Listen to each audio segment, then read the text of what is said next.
Good morning সবাইকে। আজকে সকাল থেকে তো খুব সুন্দর ওয়েদার, একদম ঝলমলে রোদ উঠেছে।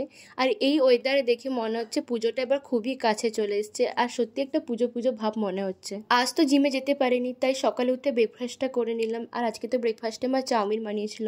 তারপর তো এখানে আমরা তিনজন মিলে একটু লুডো খেলছিলাম। আর হ্যাঁ, তোমরা প্লিজ আমার একটু ভয়েসটা ইগনোর করো, কারণ আমার খুবই ঠান্ডা লেগে গেছে। আর এই ব্লগটাও হচ্ছে কিছুদিন আগেকার। তারপরে বেলা দিকে মিষ্টি দইটা খেয়ে নিলাম। আর এদিকে তো মা লাঞ্চের প্রিপেয়ার করছে। আজকে তো মা লাঞ্চে অনেক কিছুই বানিয়েছিল। ফ্রাইড রাইস বানিয়েছিল, শাহি পানির বানিয়েছিল, যেটা তো খেতে অসাধারণ হয়েছিল।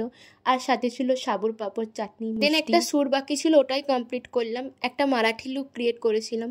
হ্যাঁ, তোমরা ঠিকই ধরেছো, এটা গণেশ পুজোর আগের দিনের ব্লগ। কারণ আমি ওই টাইমটা এডিটিং করতে পারিনি, তাই এডিটিং করে একটু আপলোড করতে দেরি হয়ে গেল। তার জন্য তোমাদের সবার কাছে সরি। আর হ্যাঁ, তোমরা যদি মেকআপ ভিডিওটা দেখতে চাও, আমি নিচে লিঙ্ক দিয়ে দিলাম, তোমরা গিয়ে প্লিজ চেক করতে পারো। আর শ্যুট করার টাইমতে রুমের অবস্থা খুবই খারাপ হয়ে যায়, এখন তো এগুলোকে গুছিয়ে রাখবো।